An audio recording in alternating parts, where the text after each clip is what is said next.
जय हिंद साथियों, मैं अपने इस वीडियो में आपका पुनः स्वागत करता हूं। दोस्तों, आज हम लोग समझेंगे प्रतिबिंब किसे कहते हैं, जिसको अंग्रेजी में हम लोग कहते हैं इमेज। तो प्रतिबिंब को बेसिकली हम लोग कई नामों से जानते हैं।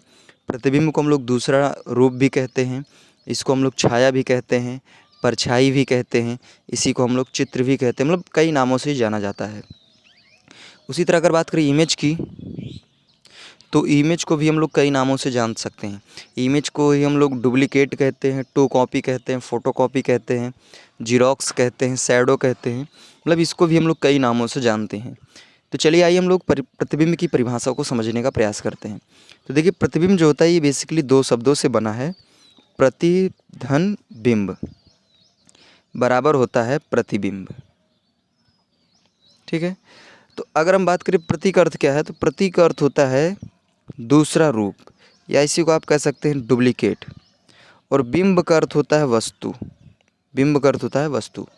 तो प्रतिबिंब की सीधी सीधी परिभाषा ये है कि किसी वस्तु के दूसरे रूप को ही हम लोग प्रतिबिंब कहते हैं। किसी वस्तु के दूसरे रूप को या डुप्लीकेट को हम लोग प्रतिबिंब कहते हैं। जैसे एग्जांपल में आप समझिए, जब आप किसी दर्पण या शीशे के सामने आप जब खड़े होते हैं, तो आप देखते हैं कि आपके ही शक्ल का, आपके चेहरे का ही एक चित्र उस शीशे के अंदर छप जाता है। तो जो शीशे के अंदर जो चित्र जो छपता है चित्र, वो आपके शरीर का क्या है, वो प्रतिबिंब, यानी आपका वो डुप्लीकेट है, आपका वो दूसरा रूप है। तो उसी तरह उम्मीद करूँगा आप समझ में आया होगा प्रतिबिंब क्या है।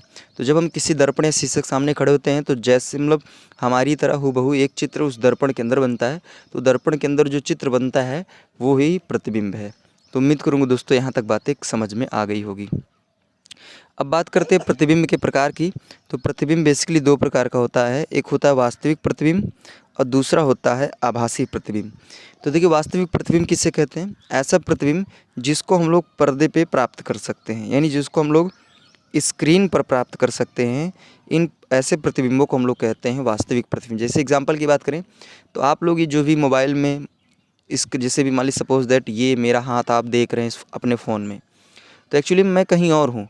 ये मेरे हाथ का प्रतिबिंब है, यानी ये आप इसको पर्दे पे देख पा रहे हो, तो इसलिए ये जो प्रतिबिंब मेरे हाथ का जो प्रतिबिंब है, यानी या फिर आप कह सकते हैं जो पेन है, ये ओरिजिनल में जो पेन है ये मेरे पास है। लेकिन ये जो आप देख पा रहे हो ये हमारे ओरिजिनल पेन का ये डुप्लीकेट है। तो ये जो आप देख पा रहे हो स्क्रीन पर जिस चीज़ को आप देख पाते हैं, उसको हम लोग कहते हैं वास्तविक प्रतिबिंब। उसी तरह अगर बात करें आभासी प्रतिबिंब, तो आभासी प्रतिबिंब की परिभाषा ये है कि जिसको आप लोग कागज़ पे प्राप्त कर सकते हैं। जिसको आप कागज़ पे प्राप्त कर सकते हैं, उन प्रतिबिंबों को हम लोग कहते हैं आभासी प्रतिबिंब। जैसे एग्जांपल में आप समझें, जैसे आप लोग अखबार वगैरह पढ़ते हैं, तो अखबार में मान लीजिए कोई गाड़ी है, चलिए मान लेते हैं ब्रेज़ा गाड़ी है, ठीक है। तो ब्रेज़ा गाड़ी जो है उसका वो जैसे उस अखबार में उसका चित्र छप जाता है। तो वो जो चीज़ कागज़ में छपी रहती है, जैसे मान लीजिए किसी ब्रेजा गाड़ी की फ़ोटो खींची गई है, ओरिजिनल में कहीं वो और है, लेकिन उसका डुप्लीकेट उस अखबार में छापा गया है। तो वो जो ब्रेजा गाड़ी का जो चित्र बना है, वो एक आभासी प्रतिबिंब है। तो उम्मीद करूँगा दोस्तों ये भी बातें आपको कन्फर्म हो गई होगी। तो सीधा-सीधा आपको ये ध्यान देना है कि वास्तविक प्रतिबिंब किसे कहते हैं। तो जब किसी वस्तु के मतलब चित्र को हम लोग पर्दे पे प्राप्त करते हैं, तो उसे वास्तविक प्रतिबिंब कहते हैं। और जब किसी वस्तु के चित्र को हम लोग कागज़ पे प्राप्त करते हैं, तो उसे हम लोग आभासी प्रतिबिंब कहते हैं। अब आइए हम लोग थोड़ा सा ये समझ लेते हैं, जैसे भी हमने बात किया कि जैसे मान लीजिए सपोज़ दैट ये कोई दर्पण है, ये कोई दर्पण है। इस दर्पण के सामने मान लीजिए कोई लड़का है जो खड़ा हुआ है, ठीक है। इस दर्पण के सामने कोई लड़का खड़ा हुआ है, तो हम देखते हैं कि एकदम सेम टू सेम इसमें भी ऐसे ही लड़का इसमें भी क्या होता है, इसमें भी दर्पण में भी छप जाता है। एक्चुअली में ऐसा हुआ क्यों, यानी इसका जो चित्र है इस दर्पण में बना क्यों? तो इस दर्पण बनने का जो लॉजिक है, वो लॉजिक ये है, जैसे मान लीजिए देखिए, अगर जैसे मान लीजिए लड़का है, ये शीशे के सामने खड़ा है, और जब अगर जहाँ पे खड़ा है अगर वहाँ प्रकाश रहेगा, तभी जाके इस लड़के को अपना चित्र दिखेगा। अदरवाइज़ अगर अंधेरा रहेगा तो इसको चित्र नहीं दिखेगा। तो ये प्रकाश होने से ऐसा क्या होता है? तो समझिए, मान लीजिए लड़का जो है किसी कमरे में खड़ा है, और इस कमरे में सपोज़ दैट कोई बल्ब है जो क्या कर रहा है, जल रहा है, यानी ग्लो कर रहा है। तो जो ये बल्ब होता है, जब यहाँ से बल्ब ग्लो करता है तो यहाँ से निकलती हैं प्रकाश की किरणें। ये प्रकाश किरणें क्या होती है, पूरे कमरे में फैलती हैं।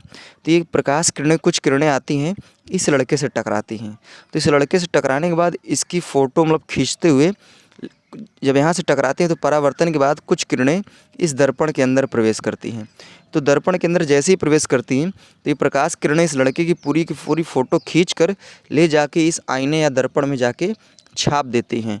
जब इसमें छाप देती हैं तो इस लड़के को फिर ये अपना चित्र इसमें दिखने लगता है। अगर मान लीजिए प्रकाश ना हो तो यहाँ से कोई प्रकाश किरणें नहीं आएंगी और इसका फ़ोटो लेकर, यानी यहाँ से इसका प्रतिबिंब लेकर ले जाके इसमें छापेंगी ही नहीं। जब इसमें छापेंगी नहीं तो हमें मतलब इस लड़के को ये अपना चित्र दिखेगा ही नहीं। तो यानी कहने का मतलब, अगर आप चित्र बनाना चाहते हैं तो उसमें प्रकाश का होना बहुत ही ज़रूरी है। तो उम्मीद करूँगा दोस्तों यहाँ तक बातें आपको क्लियरली समझ में आई होंगी।